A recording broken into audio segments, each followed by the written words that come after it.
TV serial कथा अनकही के एपिसोड की शुरुआत वियान द्वारा आरव को सूचित करने से होती है कि वह अब सब कुछ समझ गया है। आरव वियान से कहता है कि उन दोनों में बहुत सारी समानता हैं और उन्हें हमेशा कथा की मदद की ज़रूरत होती है। वियान के साथ आरव की बातचीत देखकर कथा भावुक हो जाती है और मुस्कुराती है। वियान कथा से कहता है कि वह वास्तव में आरव के व्यवहार से डरा हुआ था। फिर वह आरव को उसे अपने जीवन में स्वीकार करने के लिए धन्यवाद देता है और यह भी कहता है कि वह उसे कुछ देना चाहता है। वह आरव को अपना बचपन का खिलौना देता है जिसे वह एक कीमती वस्तु कहता है। आरव खुश हो जाता है। वियान कथा और आरव के साथ अपनी भविष्य की योजनाएं साझा करता है। कथा भावुक हो जाती है जबकि आरव खुश हो जाता है। आरव कथा और वियान दोनों से कहता है कि उन्हें पूरा दिन एक साथ बिताकर अपने मिलन का जश्न मनाना है। कथा और वियान आरव के विचार से सहमत हैं। बाद में कथा और वियान आरव के साथ मिलकर खाना बनाते हैं, फिर साथ में टीवी देखने का आनंद लेते हैं। आरव सो जाता है। कथा और वियान एक दूसरे को देखकर मुस्कुराते हैं। अब आने वाले एपिसोड में कथा आरव के साथ उसके कमरे में है। वियान वहां पहुंचता है। आरव वियान से कहता है कि उसे बिस्तर के एक तरफ हमेशा ठंड लगती थी, लेकिन अब वह गर्मी महसूस करना चाहता है। इसीलिए वियान से बिस्तर पर उसके पास आने का आग्रह करता है। वियान आश्चर्यचकित हो जाता है और कथा की ओर देखता है। कथा उस पर संकेत करती है। वियान आरव और कथा के साथ एक बिस्तर पर मिलता है। आरव सो जाता है। कथा और वियान दोनों को एक संदेश मिलता है।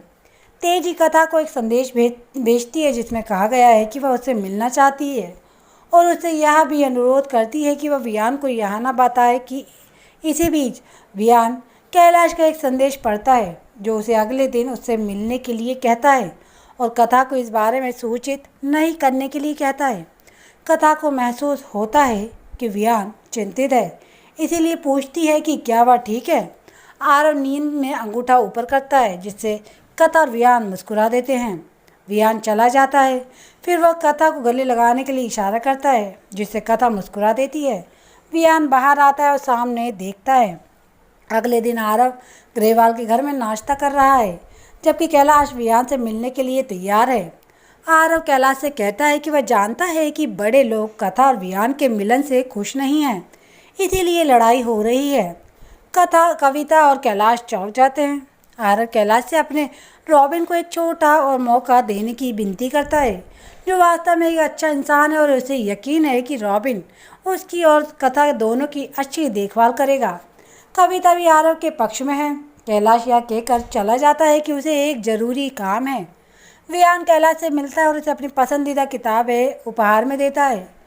कैलाश वियान से अपने व्यवहार के लिए माफ़ी मांगता है और कथा को उसकी मुलाकात के बारे में सूचित नहीं करने के लिए धन्यवाद देता है क्योंकि वह कथा के तनाव के स्तर को बढ़ाना नहीं चाहता।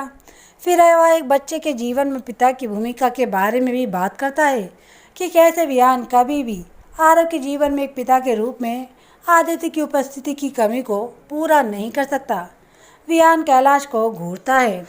वह कथा एक रेस्टोरेंट में तेजी से मिलती है और उसे कड़ा प्रसाद देती है। तेजी ने वियान को उसकी मुलाकात के बारे में सूचित न करने के लिए कथा को धन्यवाद दिया। फिर वह हमने से प्रत्येक के अतीत के बारे में बात करती है जो उनके भविष्य में एक समस्या बन जाएगी। इसलिए वह नहीं चाहती कि वियान को कथा के अतीत के कारण कष्ट सहना पड़े क्योंकि वह पहले ही बहुत कुछ झेल चुका है। कथा वियान को घूरती है। कथा और वियान दोनों एक दूसरे व्यक्ति से पूछते हैं कि तेजी और कैलाश ने उन्हें क्या बताया। वियान कथा को कैलाश के उस पर संदेह के बारे में बताता है। बाद में कथा कैलाश को वियान के साथ अपने रिश्ते को स्वीकार करने के लिए मनाने की कोशिश करती है, लेकिन वह मना कर देता है और वहाँ से चला जाता है, जिसे आरव भी दूर से नोटिस करता रहता है।